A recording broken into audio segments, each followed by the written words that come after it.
الحمد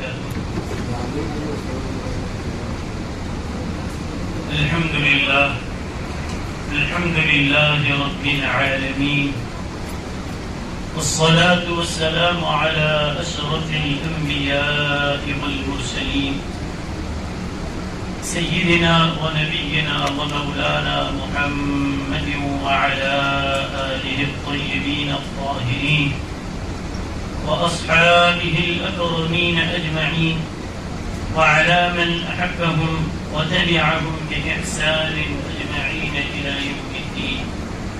أما بعد، فأعوذ بالله من الشيطان الرجيم. بسم الله الرحمن الرحيم. تبت يدا أبي لهب وتب، ما أغنى عنه ماله وما كسب، سيصلى نارا ذات لهب وامرأته حمالة الحطب في جيدها حبل من مسد. صدق الله العظيم. قال جل وعلا في شأن حبيبه الكريم الرؤوف الرحيم: إن الله وملائكته يصلون على النبي يا أيها الذين آمنوا صلوا عليه وسلموا تسليما. اللهم صل على سيدنا محمد وعلى آله وصحبه أفضل صلواتك وعدد معلوماتك وبارك وسلم.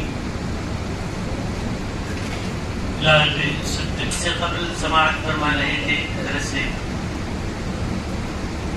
کہ رسول اللہ صلی اللہ علیہ وسلم کی محبت عین ایمان ہے. آپ کی محبت کے بغیر ایمان مکمل نہیں ہوتا.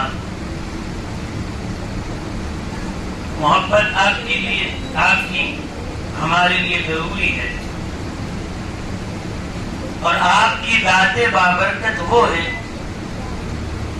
نہ صرف مسلمان آپ سے محبت کرتے ہیں بلکہ درخت بھی آپ سے محبت کرتے ہیں، پہاڑ بھی آپ سے محبت کرتے ہیں، جانور بھی آپ سے محبت کرتے ہیں. اور اللہ تعالی نے ہمیں محبت کا حکم دیا تو صرف ہم ہی اپنے رسول صلی اللہ علیہ وسلم سے محبت نہیں کرتے بلکہ اللہ خود ان سے محبت فرماتا ہے. ہم کو تو حکم دیا کہ حضور سے محبت کریں. اور پھر محبت بھی کیسی، ابھی آپ سن رہے تھے کہ محبت ایسی ہو جو اپنی جان سے زیادہ محبت، اپنے مال سے زیادہ محبت، اپنی اولاد سے زیادہ محبت، اور جن جن چیزوں سے انسان دنیا میں محبت کرتا ہے، اولاد سے، رشتہ داروں سے، خاندان والوں سے، اپنے مال سے اور خود اپنی جان سے آدمی کو محبت ہوتی ہے. اپنے آپ سے وہ پیار کرتا ہے، اسی لیے تو یہ چاہتا ہے کہ اس سے کوئی نقصان نہ پہنچے. اپنے آپ کو مصیبت سے، نقصان سے بچاتا ہے اس لیے کہ اس کو خود سے محبت ہے. اپنی جان ہر ایک کو پیاری ہوتی ہے، لیکن کہا کہ یہ جان تو تمہیں پیاری ہے، لیکن جتنا پیار تم کو اپنی جان سے ہے اس سے زیادہ پیار اور محبت اللہ کے رسول صلی اللہ علیہ وسلم سے ہونی چاہیے. کیوں کہ یہ تیری جان تو صرف تیری جان ہے، اور محمد عربی صلی اللہ علیہ وسلم وہ ایک جان نہیں، پوری کائنات کی جان. تو جتنی اپنی جان سے محبت ہے، جانے کائنات سے بھی محبت ہو. اللہ بھی آپ سے محبت فرماتا ہے، اور اسی محبت کا تقاضا یہ ہے کہ جب جس ذات سے محبت ہے تو وہ جس سے محبت کرتے ہیں ان کا محبوب بھی محبوب ہوتا ہے، اور محبوب کا دشمن بھی ان کا دشمن ہو جاتا ہے. تو اللہ تعالیٰ نے رسول اللہ صلی اللہ علیہ وسلم کو اپنا حبیب بنایا. حضور علیہ الصلوۃ والسلام حبیب اللہ ہے، تو اب جو بھی آپ کا محبوب ہے وہ صرف رسول کا محبوب نہیں، وہ خدا کا بھی محبوب ہے. اور جو آپ سے دشمنی رکھتا ہے وہ رسول سے دشمنی نہیں بلکہ وہ اللہ سے دشمنی رکھتا ہے. یہی وجہ ہے کہ آپ کریم میں دیکھیں، احادیث طیبہ کی طرف دیکھیں، سیرت کو پڑھیں اور تاریخ کے اوپر نظر ڈالیں، ہمیں پتہ چلے گا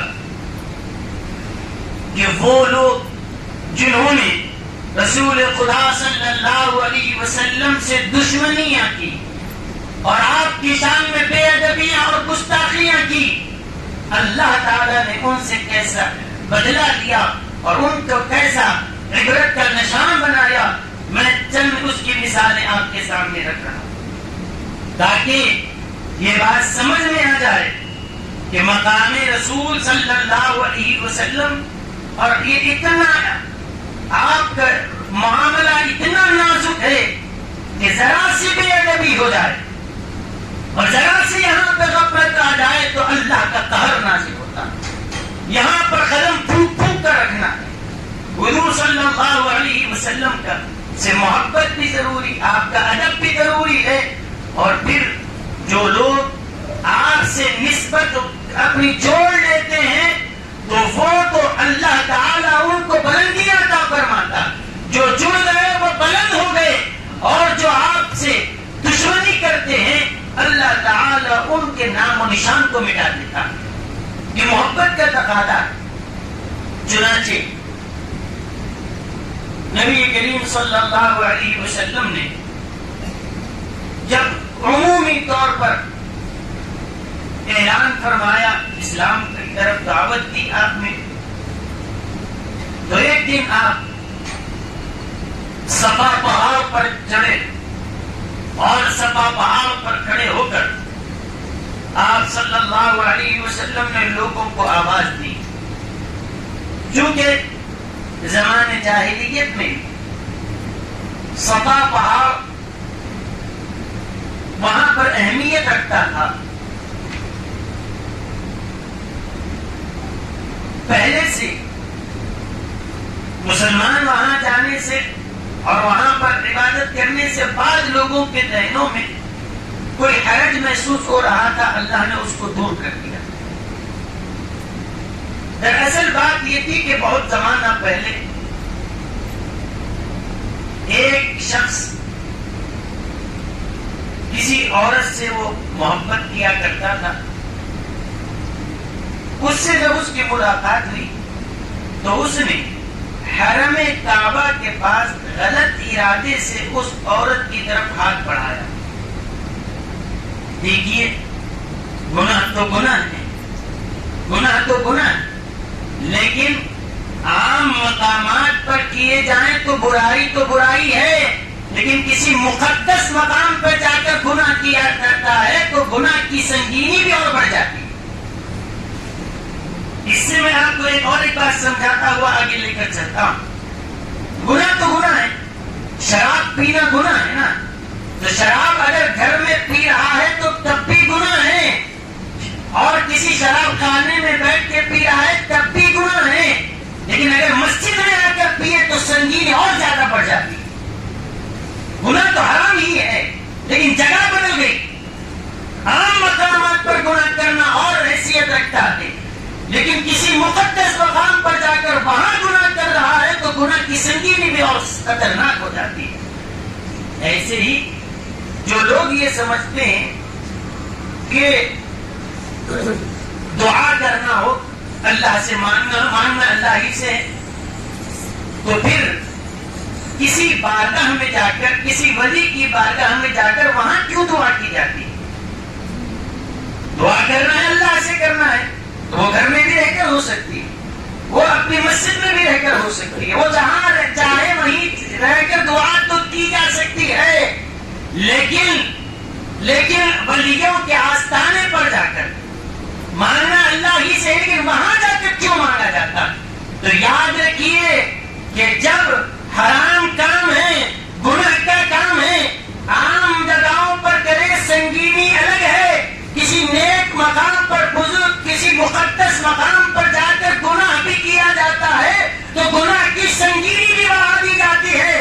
تو ہمیں کہنے دو کہ گناہ تو گناہ ہے، حرام تو حرام ہے، عام جگہ کرو الگ حیثیت ہے، لیکن کسی مقدس مقام پر کرو اور زیادہ برائی بڑھ جاتی ہے۔ تو مقدس مقام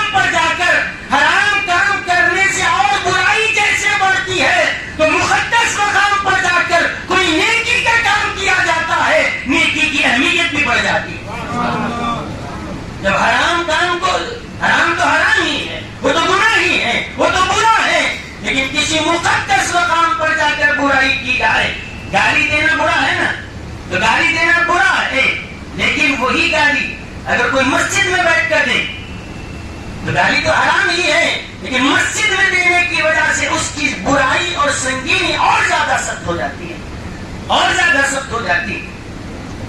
تو اس طرح سے یہ بات بڑی آسانی سے سمجھی جا سکتی ہے کہ جب اچھے مقام پر گناہ بھی کیا جاتا ہے تو گناہ کو بڑھا دیا جا رہا ہے، اس کی سنگینی اور اضافہ کیا جا رہا ہے۔ تو پھر اگر ویسے مقدس مقام پر اگر نیکی کی جائے یا دعائیں کی جائے تو پھر یہ کیسے کہا جا سکتا ہے کہ یہاں دعا عام جگہ کرنے کی طرح ہو سکتی ہے؟ نہیں، مقدس مقامات پر دعا کی جاتی ہے تو اس دعا کی تاثیر ہی بدل دی جاتی ہے۔ تو اب آئیے، تو وہ جو گناہ انہوں نے کیا وہ ایک نائلہ اس کا نام تھا، اس کے ساتھ جب اس نے بدکاری کا ارادہ کیا، ہاتھ جیسے ہی بڑھایا حرم کعبہ کے پاس، ایسی گنونی حرکت جب انہوں نے کی، اللہ کا عذاب ان کے اوپر آیا، اور اسی وقت وہ دونوں، وہ آدمی اور وہ عورت دونوں کے دونوں پتھر کی مورتیاں بن گئی، پتھر بن گئے دونوں۔ وہ گناہی کا ارادہ کیا، آگے بڑھا تھا، لیکن اللہ کا عذاب اترا کہ وہ دونوں کیا ہو گئے؟ پتھر بنا دیے گئے، جیسے تھے انسانی جسم ویسے ہی پورا پتھر میں تبدیل ہو گیا۔ اور اس کے بعد وہ جو ایک مرد تھا، ایک عورت تھی، نائلہ اس کا نام تھا، صفا پہاڑ پر ایک کو رکھ دیا گیا اور مروہ پہ ایک، اور اس کے بعد وہ تو ان کے اوپر جو عذاب آیا وہ پتھر کے بنا دیے گئے۔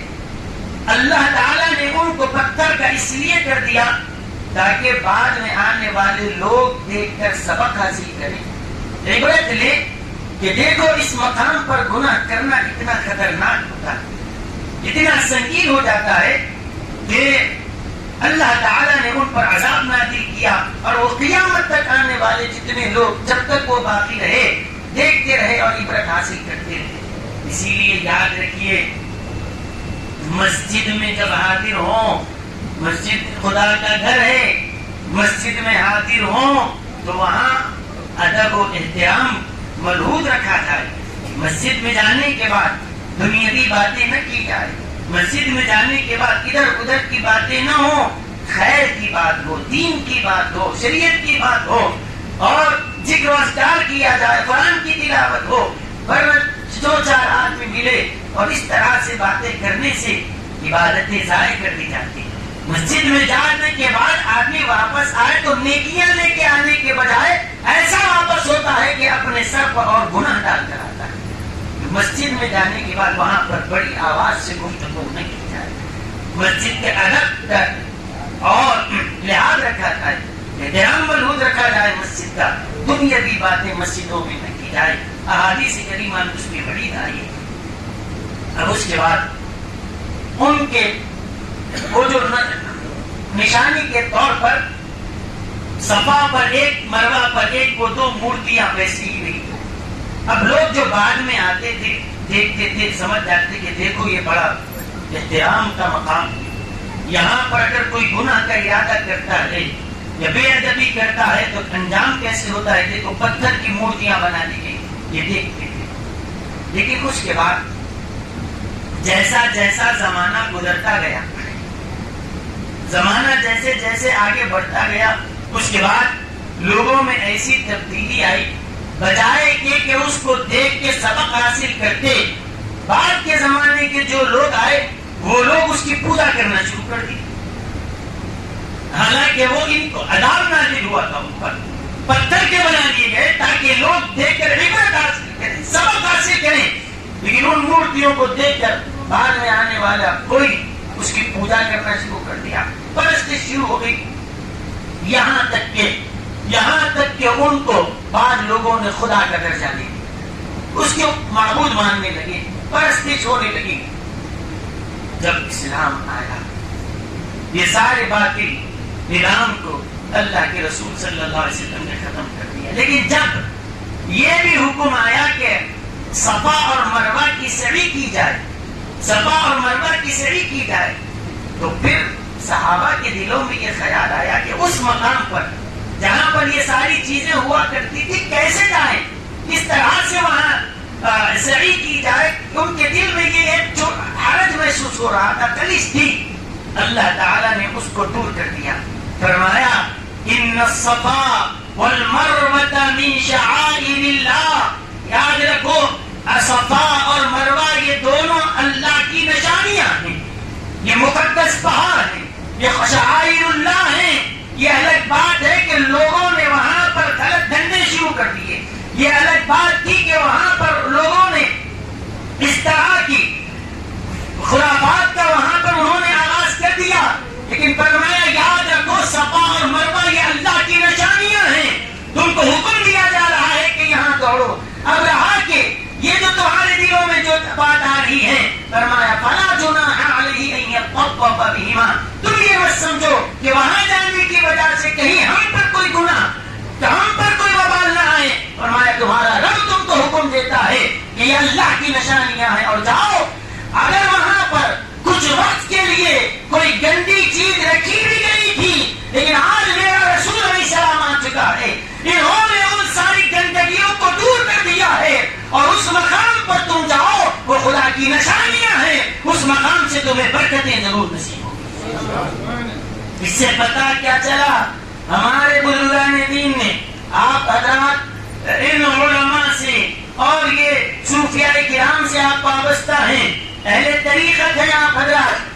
اس سے ہمیں بھی یہ درس مل رہا ہے کہ جس طرح صفا اور مروہ تو یہ شعائر اللہ ہیں، اللہ کی نشانیاں ہیں، لیکن بعد میں ایک ایسا زمانہ آیا کہ اس پر بت بھی رکھ دیے گئے، گندگیاں بھی ہوئی، اس پہ پوجا پاٹ بھی ہو رہی تھی، غیر اللہ کی پرستش بھی ہو رہی تھی. لیکن یہ سلسلہ تو چلا، لیکن جب اللہ کے حبیب علیہ السلام آئے ان سارے باطل نظام کو ختم کر دیا اور پھر اعلان ہوا کہ یہ صفا شعائر اللہ میں سے ہے، جو برکتیں اس کی کل بھی جاری تھی، اللہ کے رسول علیہ السلام نے اس کو قیامت تک جاری کروا دیا. لیکن ایک وقت کے لیے تو وہاں پر وہ جو پلید کی تھی آئی تھی نا، ایسے ہی صفا پہلے بھی صاف تھا، گندا ہوا، بعد میں اللہ کے رسول نے پھر اس کو صاف کر دیا ہے، اس گندگی کو دور کر دیا. ایسے ہی میرے بزرگوں اور دوستوں، اس صفا کی طرح آج ہم اپنے دل کو بھی ویسے ہی صفا بنا دیں، ویسے ہی صاف کر دیں. کیسے کہ ہم جب پیدا ہوئے تھے تو بتاؤ ہمارا دل کیسا تھا؟ کیا اس میں کسی کی دشمنی تھی؟ کیا اس میں کسی سے حسد تھا؟ کوئی جلن تھی؟ کوئی کینہ تھا؟ کوئی کپٹ تھی؟ کسی سے نفرتیں تھی؟ کسی کی عداوت تھی؟ نہیں. اللہ نے ہمیں پاک و صاف دل کے ساتھ اس دنیا میں بھیجا، صاف دل ہم دنیا میں لے کر آئے. اور اللہ نے پیدا کرنے والے کو فطرت اسلام پر پیدا کیا، فطرت اسلام کے ساتھ ہم دنیا میں آئے، یعنی ایمان کا نور اور اسلام کی فطرت کے ساتھ ہم دنیا میں آئے. لیکن اس کے بعد ہوا کیا؟ دنیا میں آنے کے بعد ہم نے اس دل کو، جس میں کیا ابھی آپ سن رہے تھے حضرت نے کیا فرمایا، یہ دل اللہ اس کے رسول کی محبت کے لیے، لیکن ہم نے اس دل کے اندر دنیا کی محبت کو بٹھا دیا. جہاں پر اللہ اس کے رسول کی محبت جمانا تھا، ہم نے نہ جانے کون سی محبتیں ڈالی. اس دل میں جہاں انوار و تجلیات کی بارش ہونا تھا، ہم نے غلط خواہشات کو اس کا مرکز بنا دیا. جس دل میں اللہ سے ملاقات اور اس کے وصال کی طرف ہونی چاہیے، ہم نے تو گناہوں کے منصوبے اس دل کے اندر بنا کر رکھے کہ اب یہ کرنا ہے. تو گویا ہم نے دل کو اتنا بگاڑ دیا ہے کہ اب اگر اس کی اصلاح نہ کی جائے، اگر اس کو سدھارا نہ جائے، تو پھر جب ہم مریں گے اللہ کے پاس حاضر ہوں گے تو اللہ تعالیٰ سے یہی سوال ہو کے پاس یہی مطالبہ کیا جائے گا، کیا لایا ہے؟ ہم کہیں مولا یہ دل لایا ہوں، تو کہا جائے گا یہ دل ایسا ہی لایا ہے جیسا ہم نے دیا تھا، پیدا ہوئے وقت ایسے ہی تھا یہ دل.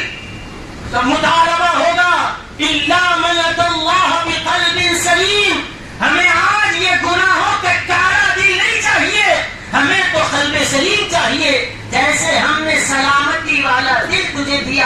آج قلب سلیم لے کر آتے ہیں. کیا بتاؤ ہم کیا قلب سلیم پیش کر پائیں گے؟ حدیث شریف میں آیا ہے کہ جب انسان کوئی گناہ کرتا ہے، انسان کوئی گناہ کرتا ہے تو اس کے دل کے اوپر ایک کالا ٹپکا لگا دیا جاتا ہے. گناہ کرتے ہی ایک کالا نقطہ اور ٹپکا اس کے دل پہ ڈال دیا جاتا ہے.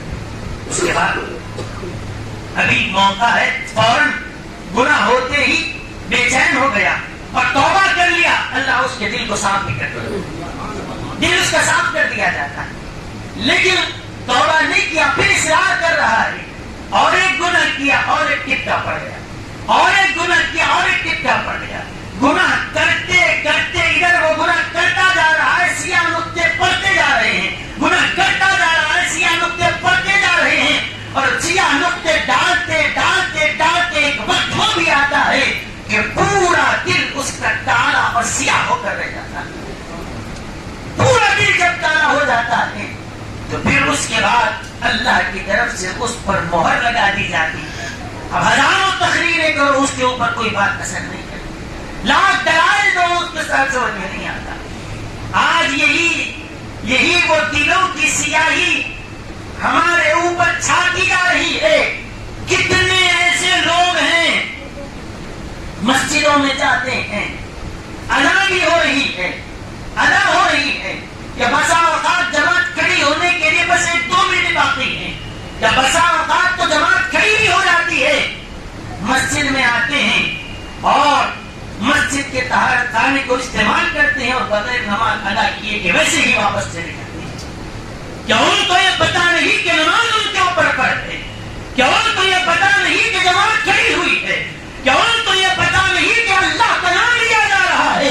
ایک شخص مسجد میں آ بھی گیا ہے، مسجد میں آ بھی گیا، ضرورت کی تحت آیا تھی کہ ضرورت کی تکمیل ہوگی، اب اس کا قدم کہاں بڑھ رہا ہے؟ خدا کی یاد کی طرف جا رہا ہے، خدا کے ذکر کی طرف جا رہا ہے، یا پھر دنیا کی طرف اس کا قدم بڑھ رہا ہے؟ اور آسانی کے ساتھ وہ باہر نکل جا رہا ہے. دل میں یہ خیال تک نہیں آتا نماز چل رہی ہے، کم از کم جا کر جماعت کھڑی ہو گئی، شریک ہو جاؤ. یہ خیال نہیں آ رہا ہے تو یہ اس بات کی علامت ہے کہ اللہ نے اس کے دل پر مہر لگا دی ہے، اب اس کو توفیق اس سے چھین لی ہے. اللہ ہماری بات فرمائے. لیکن میرے بزرگوں اور دوستوں، یہ دل پہ جو گندگی چھا گئی، اب اس کے بعد کیا ہو؟ اس کے بعد کیا ہو؟ کیا کیا جائے؟ یہ گندا ہو جائے تو کیا کرنا چاہیے؟ طریقہ ہے دنیا میں. کپڑے آپ کے کالے ہو جائیں، میلے ہو جائیں، کیا کریں گے؟ بولیے. دھوتے ہیں نا، اس کے لیے پانی کا ہونا ضروری ہے.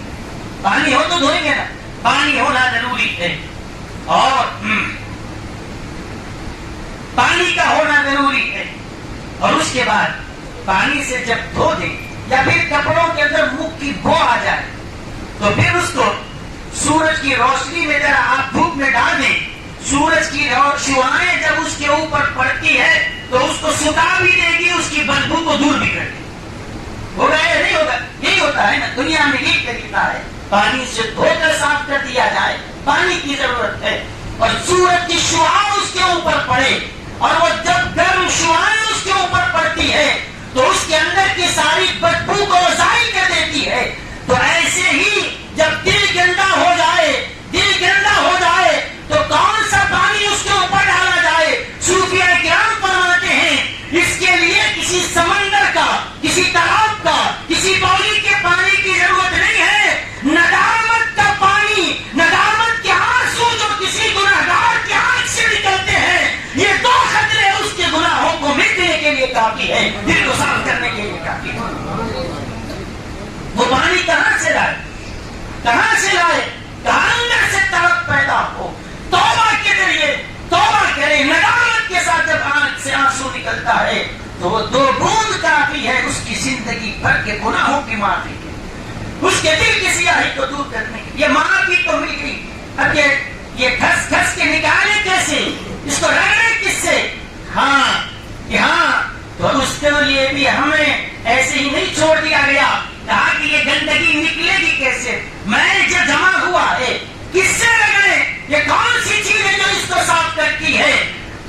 کے رسول صلی اللہ علیہ وسلم نے فرمایا قرآن کی تلاوت کرتے جاؤ، قرآن تمہارے دل کے زنگ کو دور کرتا جاتا ہے۔ جتنا قرآن پڑھتا جائے، جتنا آپ کپڑے کو صابن لے کے جیسے رگڑتے ہیں، دھبا نکلا پھر نہیں نکلا پھر اور باقی ہے اور ایک مرتبہ رگڑ رہے ہیں، تو جس طرح یہ صابن یا پھر رگڑنے سے یہ کپڑا صاف ہوتا جاتا ہے، دل جو اگر کوئی منور اور صاف کرنا چاہے تو اس کے لیے تلاوت قرآن رکھی گئی۔ تلاوت قرآن کی وجہ سے اب کیا ہو گیا؟ دل سے زنگ دور ہو گیا۔ دل کیا ہوا؟ زنگ دور ہو گیا۔ لیکن دل کا زنگ تو دور ہو گیا ہے، آپ پانی سے رگڑ کر میل کو تو دور کر سکتے ہیں، لیکن اندر کی جو بدبو کپڑے میں پھیلی ہوئی ہے یا اس کچے کپڑے کو سدھارنے کے لیے پھر کسی سورج کی شعاع کی ضرورت ہے کہ نہیں ہے؟ بولیے، کیا بدبو اگر کسی کپڑے میں آ جائے کیا کرتے ہیں؟ دھوپ میں ڈال دو، مکھ کی بو بھی آ رہی ہے، دھوپ کی شعاعیں جب اس کے اوپر پڑے گی تو کیا ہوگا؟ کیا ہوگا؟ بدبو کو وہ دور کر دے گا۔ ذرا سی دھوپ لگ جائے، اس کی شعاعیں اس کے اوپر پڑے گی، ساری بدبو کو ظاہر کر دے گی، اور پھر بالکل پانی سے صاف ہو گیا اور سورج کی شعاعیں نے اس کو بدبودار تھا، اس کے اندر کی بو کو ظاہر کر دیا۔ لیکن اب اس دل کے اندر سے پانی سے تو دھو دیے ہیں، قرآن کی وجہ سے یہ تو زنگ تو دور ہو گیا، لیکن وہ سورج کی شعاع کہاں سے آئے جو اس دل کے اندر کی بدبو کو دور کر دے؟ فرمایا بزرگان دین نے، اگر جیسے سورج کی شعاع کسی کپڑے پر پڑتی ہے، اس کی شعاعوں میں یہ اثر ہے کہ وہ دھوپ کی تپش سے، سورج کی حرارت سے ساری بدبو ظاہر ہو جاتی ہے، ایسے ہی نبی کی نگاہ جب کسی امتی کے قلب پر پڑتی ہے، وہ ایسے ہی وہ اس کے دل کو صاف کر دیتی ہے، جیسے سورج کی شعاع ساری بدبو کو ظاہر کر دیتی ہے۔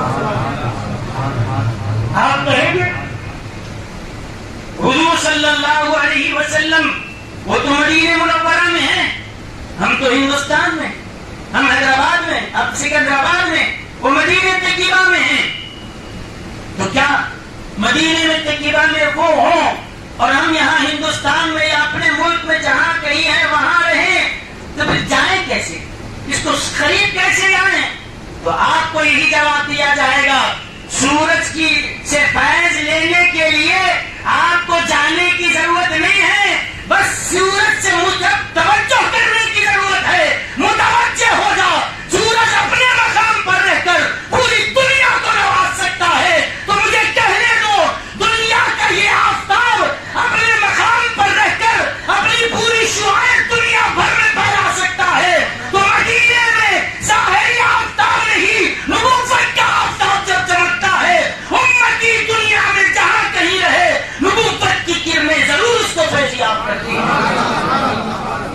اگر کوئی کہتا ہے یہ ہم نہیں مانتے تو اس سے یہ کہیں گے بتا تو نبی کو بڑا مانتا ہے یا سورج کو بڑا مانتا ہے؟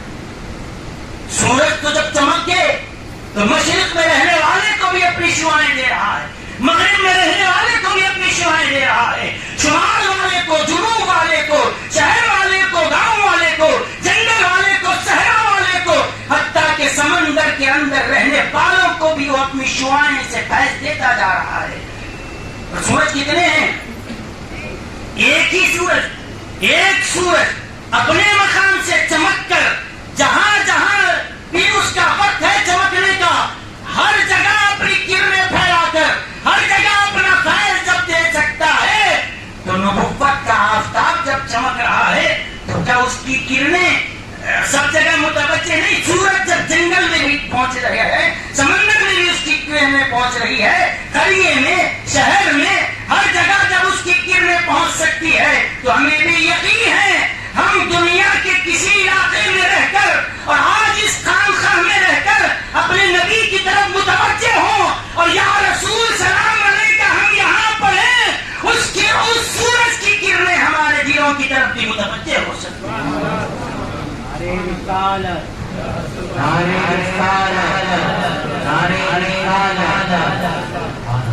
میرے بزرگوں اور دوستوں، اگر اس کے قائل نہیں ہیں تو پھر آپ مت مانیے، لیکن اللہ ضرور سوال کرے گا آپ سے کہ تو سورج کی طاقت کو تو مان لیا، لیکن جس ذات کو میں نے اپنا حبیب بنایا ہے اس کی طاقت کو کیوں کیا کیا؟ کہ تیری نظر میں نبی کا مقام بڑا تھا یا سورج کا مقام بڑا تھا؟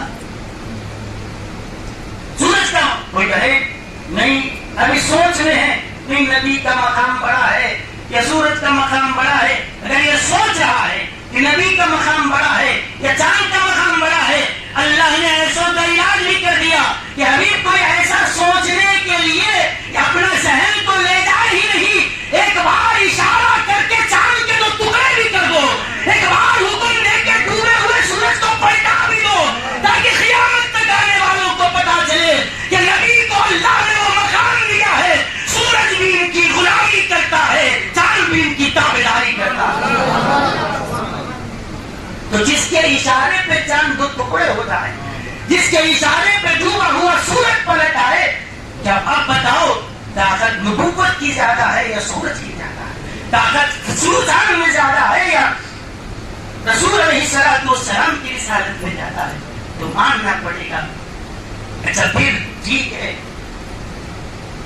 اب ہم تو یہ عقیدہ رکھتے ہیں کہ اللہ کے رسول صلی اللہ علیہ وسلم کا وہ فیض جو آپ اپنی حیات ظاہری میں امت کو عطا فرماتے تھے، آج بھی اپنی قبر اطہر سے، روضہ اطہر سے ضرور اپنی امت کو فیض عطا فرماتے ہیں۔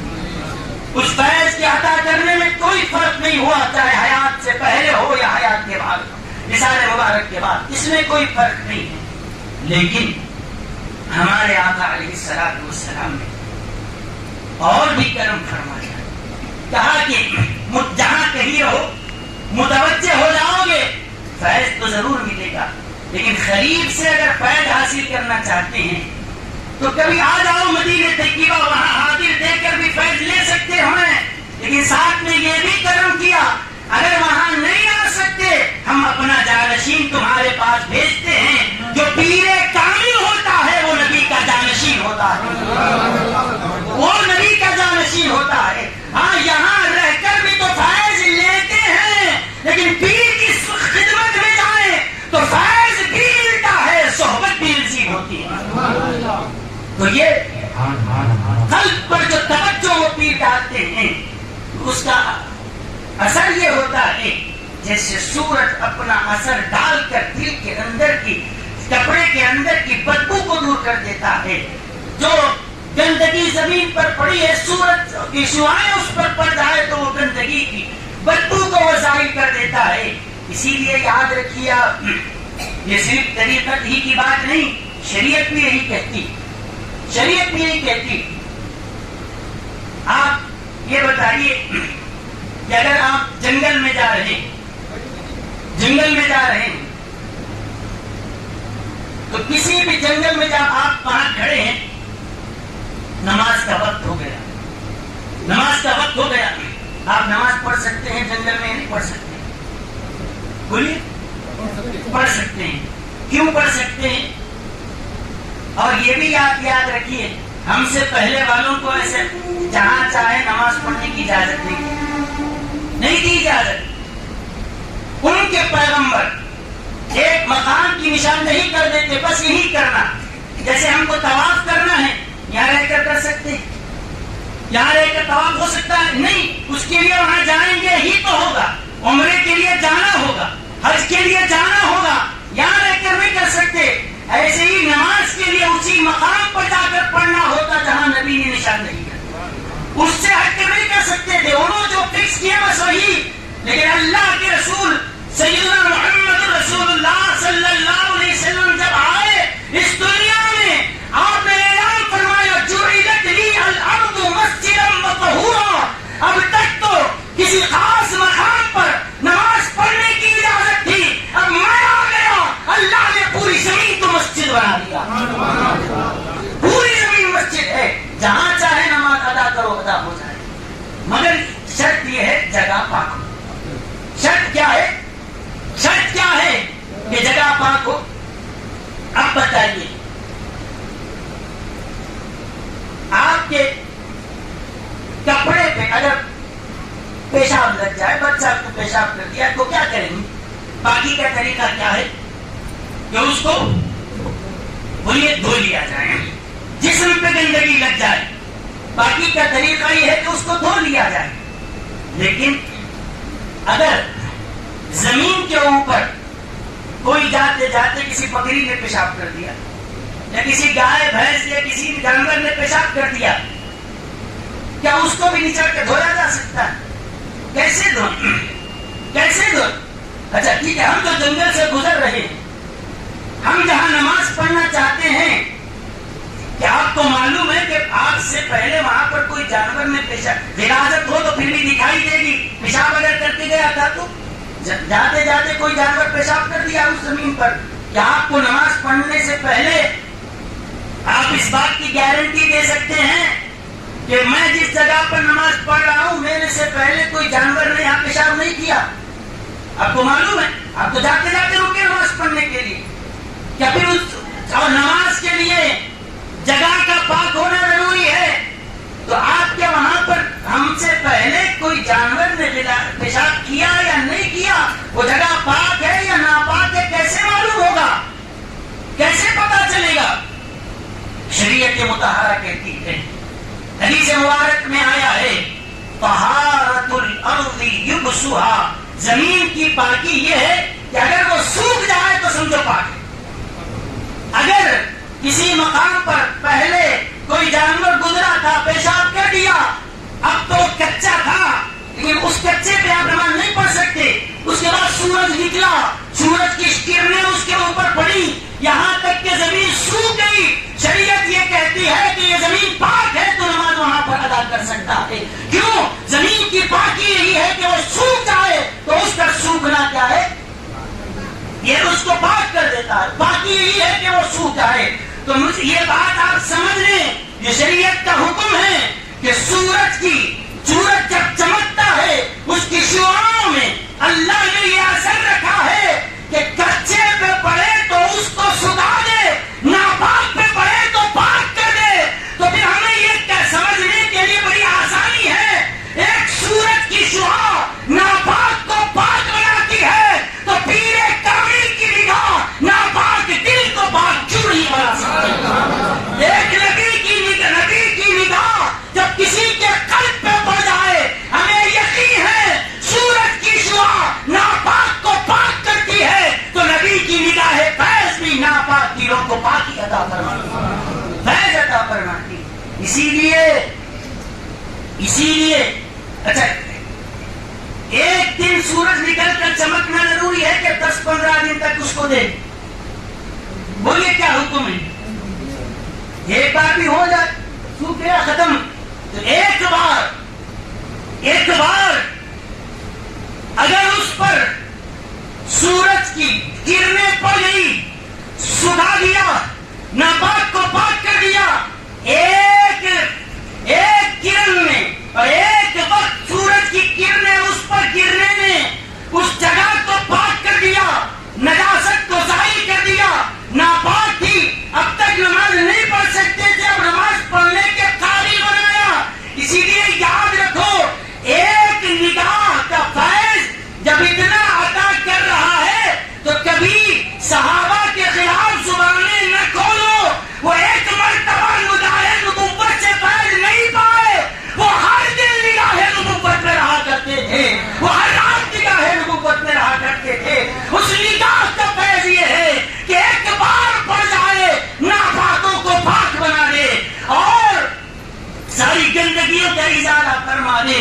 اور جو صحابہ دنوں رات حضور کے در پر پڑے ہیں، جب حضور کی نگاہ ان پر پڑتی جا رہی ہے، نہ جانے ان کے دلوں کو کتنا منور اس نے کر دیا، نہ جانے کتنا ان کو اعلیٰ و عرفہ کر دیا ہو. اور یہی نہیں، کبھی اہل بیت کی شان میں بھی بے ادبی نہ کرنا. وہ صرف نگاہ پانے والے ہی نہیں تھے بلکہ مصطفیٰ کے گود میں پرورش پانے والے بھی تھے. امام حسن وہ حضور کی گود میں پرورش پائے، امام حسین حضور کی گود میں پرورش پائے، سیدہ فاطمہ نبی کے آغوش میں تربیت پائی، حضرت مولا علی شیر خدا حضور کی تربیت میں آپ کے آغوش میں انہوں نے یہ پروان چڑھے ہیں.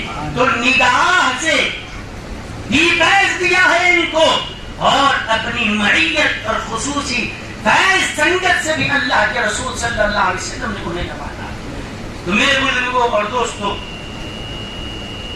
تو میں آپ سے یہ بات عرض کر رہا ہوں کہ دل کی گندگی کے لیے، دل کی گندگی کو دور کرنے کے لیے پانی کی ضرورت ہے۔ یہ میل کو دور کیا جائے تو وہ پانی کہاں سے لائے؟ ہاں، وہ پانی کبھی رات کے وقت اٹھیں، تہجد کے وقت جب ساری دنیا سو رہی، اس وقت ایک اللہ کی طرف رجوع ہوں اور اپنے پروردگار کے دربار میں سجدہ سر بسجود ہو کر تہجد کی نماز ادا کر کے اپنے گناہوں کو یاد کر کے نادم ہوں، افسوس کر کے روئیں کہ اے اللہ ہم نے بڑی تیری نافرمانی کی، سچے دل سے توبہ کرتے ہیں کہ اے اللہ ہماری توبہ قبول کر۔ اور یہ جو ندامت کے ساتھ جو آنسو گرتے ہیں نا، یہ زندگی بھر کے گناہوں کو مٹنے کے لیے، پاک کرنے کے لیے تھا۔ اور اس کے بعد ہمارے پاس جو طریقہ بتایا گیا کہ قرآن کریم سے دل کا زنگ دور ہوتا ہے، اسی لیے آپ اور ہم سب یہ اپنی عادت بنا لیے، میلاد پاک کے یہاں سے پیغام لے کے اٹھے کہ روزانہ کچھ نہ کچھ قرآن کی تلاوت کی عادت بنا لیں۔ اگر آپ سورہ یاسین پڑھ رہے ہیں، برکت اس کی ضرور ہے۔ سورہ ملک، سورہ واقعہ، سورہ کہف، جو بھی سورہ پڑھ رہے ہیں یہ اپنی جگہ ہے، یہ پڑھیے، لیکن قرآن کی ہر آیت میں ایک الگ اثر ہے، قرآن کی ہر آیت میں الگ تاثیر ہے۔ اسی لیے پورے قرآن کی برکتیں ہمیں اسی وقت مل سکتی ہے جبکہ ہم ترتیب سے الحمدللہ سے والناس تک ترتیب سے پڑھیں۔ آپ کو عادت ہے یاسین پڑھنے کی، وہ پڑھیے اپنی جگہ۔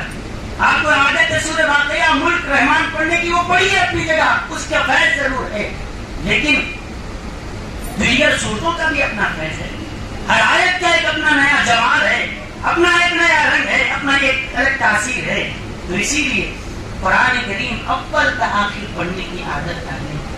آج اس مجلس سے ارادہ کر کے اٹھے، میں یہ سمجھوں گا کہ ہم اتنی دور سے جو آپ کے پاس آئے ہیں، ہمارا آنا کامیاب ہے، یہ محنت کرنے والوں کی محنت کرنا کامیاب ہے، یہ پیسے خرچ کرنے والوں کا پیسہ خرچ کرنا کامیاب ہے۔ تو بس اتنا ارادہ کر کے اٹھو کہ حسب سہولت روزانہ بلا ناغہ جتنا ہو سکتا ہے قرآن کریم کی تلاوت ایک معمول بنا لیا، کتنا ہو سکتا ہے، 2 پارہ یا زیادہ کم، جو ہو سکتا ہے قرآن کی تلاوت کا ہم معمول بنا۔ اس سے کیا ہوتا ہے؟ یہ تو اللہ کا کلام ہے، فائدہ یہ ہوتا ہے کہ دل کے اندر کی ساری گندگیاں دور ہو جاتی، مگر اور اس کے ساتھ اب رہی یہ بات کہ اس کے اندر ایک تو ہے کہ رگڑ کے دھو دیے، دم تو نکل گیا، لیکن اور اچھی طرح سے اس کو پورا مکمل صاف کرنے کے لیے ساتھ میں ہمارے بزرگوں نے ذکر کی بھی تلقین کی۔ آپ سمجھتے ہیں لا الہ الا اللہ کی ضرب لگاتے ہیں تو لا الہ الا اللہ پڑھتے ہی صرف یہ ہم نے صرف کلمے کا اقرار کیا ہے، ہاں یہ کلمے کا اقرار بھی ہے، اور ساتھ ہی ساتھ دل کی صفائی بھی ہوتی ہے، یہ صفائی ہے قلب کا بھی ذریعہ۔ آپ اللہ کا ذکر کریں، لا الہ الا اللہ محمد رسول اللہ پڑھیں، جو بھی آپ کے سلسلے میں ذکر بتایا گیا پابندی سے اس کو کریں، اس میں ناغہ ہونے نہ دیں۔ اب اس کے بعد تو اب یہ ہو گیا قرآن کی تلاوت سے دل صاف تو ہو گیا، بدبو جو تھی وہ تو نگاہ پیش سے وہ تو چلی جا رہی ہے۔ اب بچی یہ بات کہ صاف ہونا اور ہے، چمکدار ہونا اور ہے۔ یہ ہر صاف چیز چمکدار ہونا ضروری نہیں ہے، ایک چیز گندی ہے، آپ اس کو اگر دھو دیں گے صاف تو ہو جائے گی، لیکن یہ ضروری ہے کہ یہ چمک بھی، اس کے اندر سے چمک بھی آئے۔ ہاں تو آپ کو صرف دل کو صاف کرنا ہے یا چمکدار بنانا؟ ہاں صاف تو قرآن کی تلاوت سے ہو جائے گا، صاف تو یہ ذکر و اذکار کی وجہ سے وہ صاف تو ہوتا جائے گا، لیکن اس دل کو صرف صاف ہی نہیں بلکہ چمکنے والا اور چمکانے والا بنانا ہو تو اپنے نبی پر درود پڑھنے کی عادت ڈالو۔ درود جو پڑھا جاتا ہے اللہ تعالیٰ ذکر سے اور درود کی وجہ سے دل کو منور فرما دیتا ہے، منور کر دیتا ہے۔ اب آپ پڑھتے پڑھتے جائیں, درود پڑھتے جائیں, ذکر کرتے جائیں تو دل منور ہوتا جاتا ہے, منور ہوتا جاتا ہے. ایک وقت وہ آتا ہے اب تک تو چمکنے والے تھے, اب چمکانے والے بھی بن جاتے ہیں. اس منزل پر جب آتے ہیں تو شاید اپنی خلافت اس کو عطا کر دیتے ہیں. کیا اب تو چمکنے والا نہیں, چمکانے والا بھی بن گیا ہے. کیا اسے تم اب منور بن گیا ہے, نور دینے والا, روشن بھی ہو گیا اور منور بھی ہو گیا. تو لہٰذا اب تو صرف روشنی چمکنے والا ہی نہیں بلکہ چمکانے والا بن گیا. اب اس کو اجازت بھی عطا کر دی جاتی. اب وہ اپنے شیخ کا جانشین بن کر لوگوں کی تربیت کرتا ہے. تو غرض سے میں آپ سے یہ بات کر رہا تھا کہ پیدا جب ہم ہوئے تو دل کیسا تھا؟ صاف, کوئی دشمنی, کوئی گندگی, کینہ, کپٹ, کسی سے کوئی دشمنی نہیں ہے. صاف ستھرا دل لے کے اس دنیا میں آئے. جب جھولے میں تھے, ماں کی گود میں تھے, تو جیسا دل لائے تھے ماں کی گود میں لیتے وقت یا پیدا ہونے کے بعد جس جھولے میں لیتے وقت جیسا دل تھا, ماں کی آغوش میں لیٹنے کے وقت جیسا دل تھا, قبر میں لیٹنے کے بعد بھی ویسے ہی دل کا مطالبہ کیا جاتا. آیا تھا تو جیسا دل تھا, اب واپس آ رہا ہے تو ہمیں ویسا ہی دل چاہیے. ہماری امانت تھی, جیسا لے گیا تھا ویسا تھا. تو یاد رکھو کہ اس وقت یہ گندا دل جس میں گناہوں کے ارادے, خواہشات, شہوتیں, نفسانی خواہشات, لوگوں کے تعلق سے بغض, کینہ, کپٹ, دنیا کی مردار, دنیا کی محبتیں, کہ یہ دل اللہ کے پاس لے جائیں کہ اللہ میں تیرے لیے یہ لایا ہوں.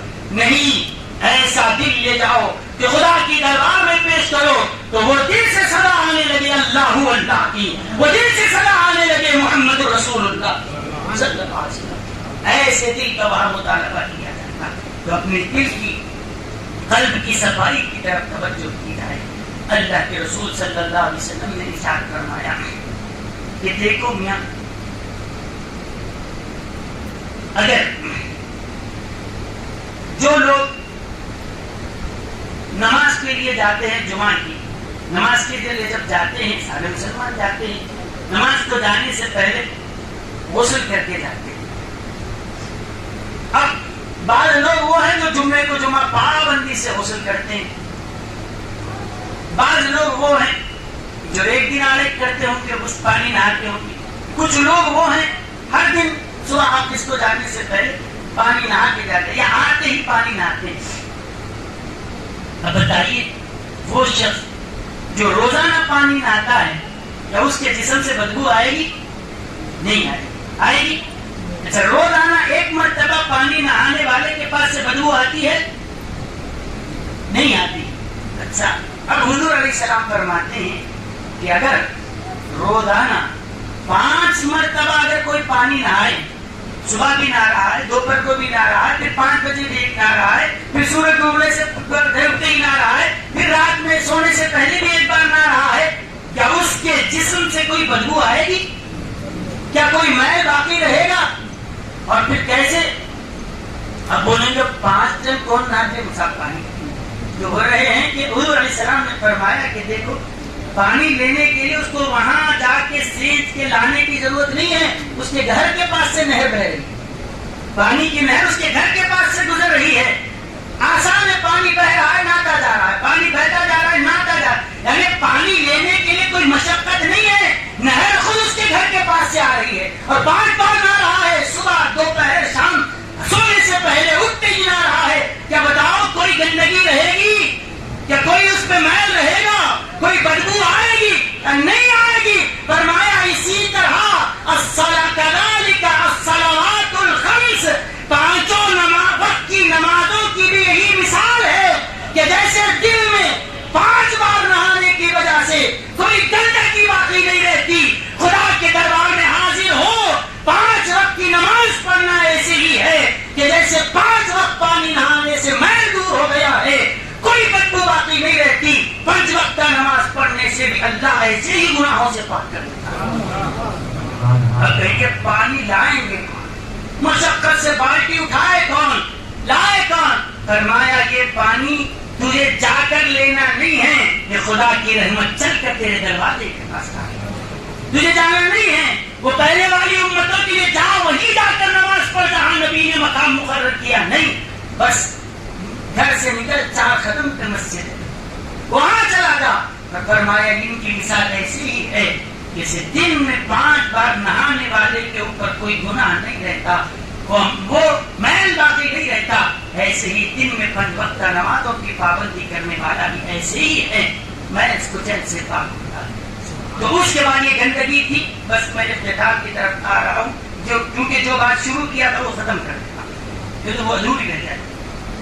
تو صفا پہلے شعائر اللہ مقدس مقام ہے، قرآن میں اعلان آیا کہ یہ شعائر اللہ میں سے، لیکن گندگی کسی زمانے میں آئی اس کے اوپر، اس کے بعد جب اللہ کے رسول صلی اللہ علیہ وسلم تشریف لائے تو اب وہ گندگی اور باطل کا مقام نہیں رہ گیا، بلکہ وہ عبادت کا مقام بن گیا، وہاں سعی کرنا حج اور طواف کا حصہ بنا دیا گیا ہے۔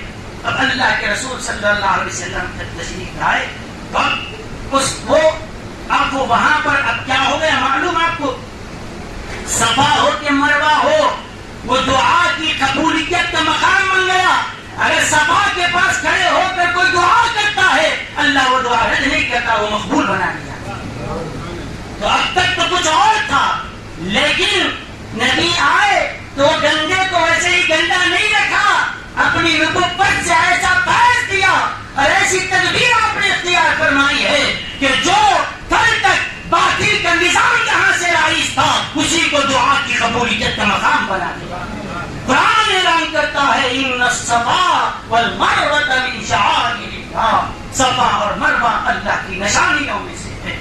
میرے بزرگوں اور دوستوں، اللہ کے رسول صلی اللہ علیہ وسلم اس صفا کی پہاڑی پر کھڑے ہو کر اعلان کر رہے کہ لوگوں میں تم کو اللہ کی طرف بلا رہا ہوں۔